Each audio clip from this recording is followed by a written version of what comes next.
Cuarto Foro Universitario Donando el Futuro. Muy buenos días, doctor, bienvenido. Buenos días, muchas gracias por la invitación y por el espacio. No, gracias a usted por estar acá con nosotros. Nos decía que también es académico de medicina de la UNISA, pionero, ¿no? Sí, tengo el gusto de estar ahí, ya es la generación 19 que a la cual pues trato de enseñar lo poco mucho que sé, pero con mucho ánimo. Así es. Y en este cuarto foro universitario Donando el Futuro, es la cuarta ocasión que se realiza. ¿De qué se trata este foro? ¿Cuál es el objetivo? Sí, mira, está muy interesante y ya sabes que y el público, si alguno que te escucha, si alguno ya ha escuchado de tu servidor, pues saben que el tema médico, el cual siempre he levantado la bandera desde el 2007, es la donación de órganos y los trasplantes.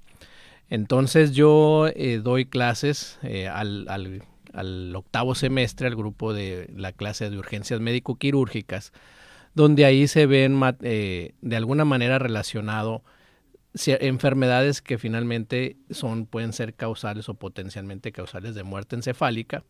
Y entonces cuando se imparte la clase siempre les hablo sobre donación de órganos y muerte encefálica, ¿no?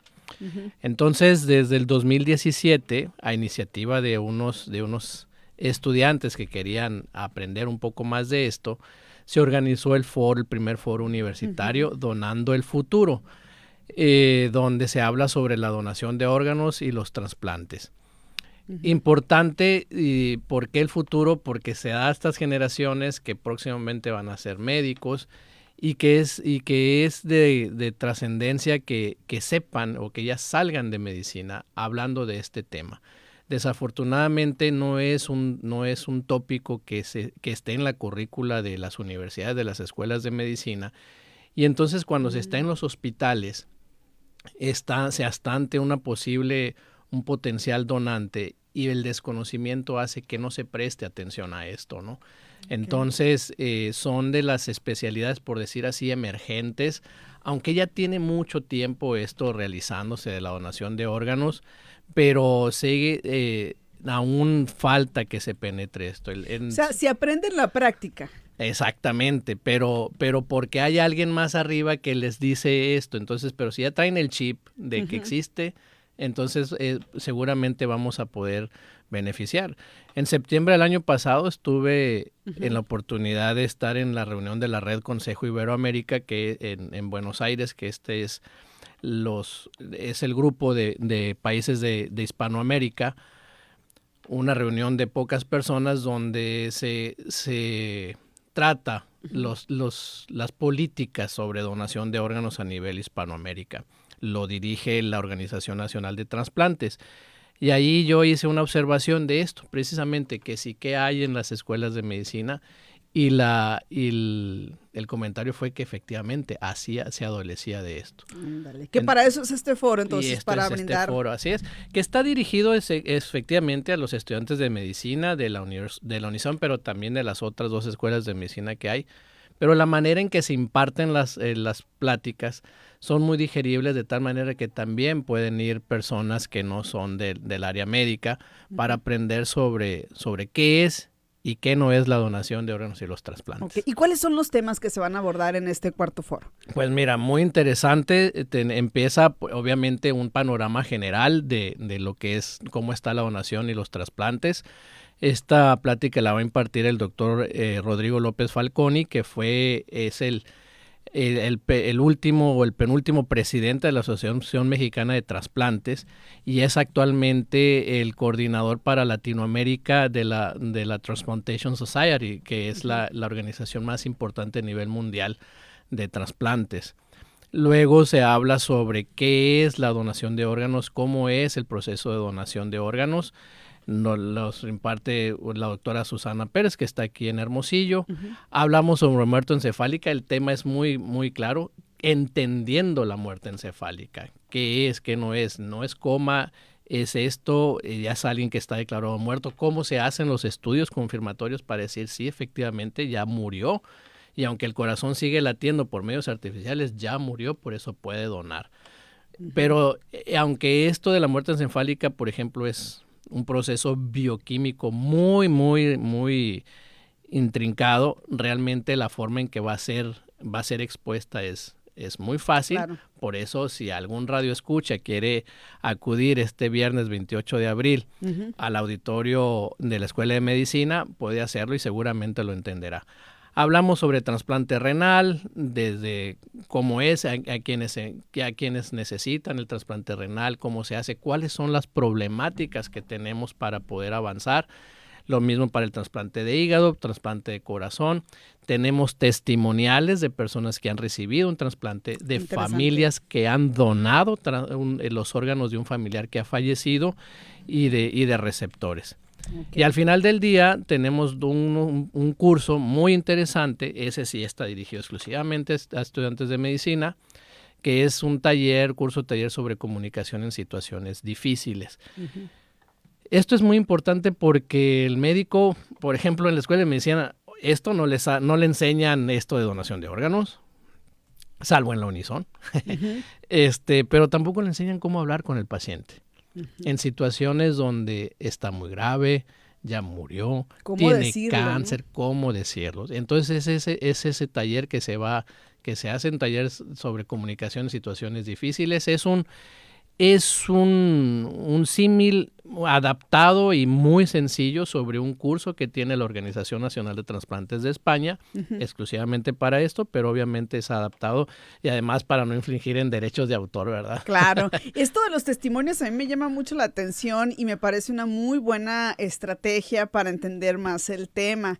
Por ejemplo, quienes van a acudir, qué órganos recibieron o quienes donaron, familiares de quienes donaron, a lo mejor, de qué órganos estamos hablando. ¿O qué? Son 2 receptores, uno de riñón y uno de hígado. El de riñón fue un donante vivo. Obviamente perfecto. También estaba muy malito. El de hígado fue un donante cadavérico que estaba muy, muy mal. O sea, dicho así como que, perdonando la expresión y a tus radioescuchas, pero como que casi ya estaba...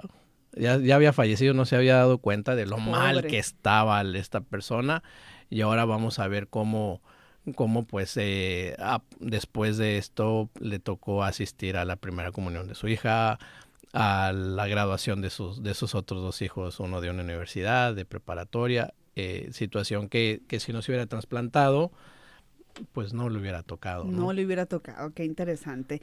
¿Tiene costo de recuperación? ¿La entrada es gratis? Eso es lo más interesante.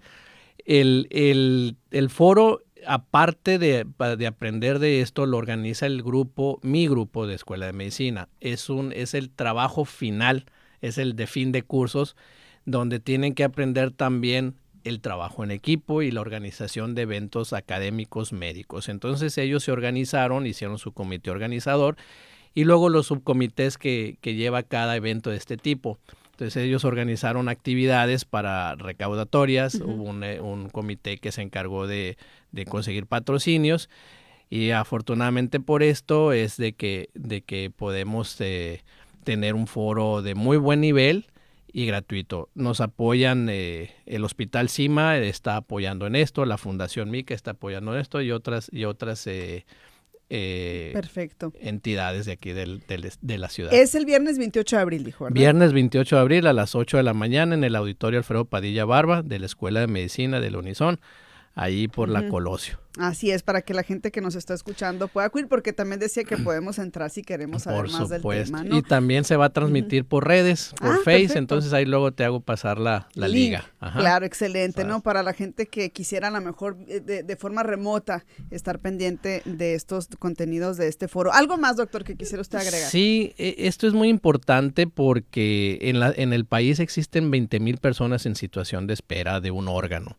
Personas que ya vieron, 17,000 de ellos esperan un riñón, más de 400 esperan un hígado. Ya vieron si alguien les podía donar y no pueden. Entonces, nuestra tasa de donación en México es muy baja, desafortunadamente, 2 donantes por millón de habitantes. ¿Quiénes pueden donar para recibir un órgano? Los que mueren por muerte encefálica. Y las muertes encefálicas en los hospitales solamente son máximo el 2% de todas las defunciones. Entonces imagínate, de 100 defunciones, solamente 2 son posibles que donen. Y si esos 2% le vemos que solamente tenemos esa tasa de donación de 2 donantes por millón de habitantes, al momento, si a nosotros estamos en la situación de requerir un trasplante, con esas cifras se nos viene el mundo encima. Uh-huh. Entonces tenemos que adquirir conciencia de la importancia de la donación de órganos, uh-huh, de que salva vidas, de que nada va a pasar si donamos, porque cuando morimos se incinera o se va a la tumba y ahí uh-huh, se perdieron, y la oportunidad de trascender a través de la donación de órganos es muy alta. Así es. Que nos convenzamos de esto, lo platiquemos en familia, y entonces, llegado el momento, pues consientan nuestra intención de donar. Muy bien, pues ahí está entonces la invitación al cuarto foro universitario Donando el Futuro. Se va a realizar el próximo 28 de abril. Le agradecemos al doctor Ernesto Duarte Tagles por venir a cabina y extendernos además esta invitación. Muchas gracias, doctor. Muchísimas gracias a ti nuevamente por el espacio y a Radio Sonora. Muy bien.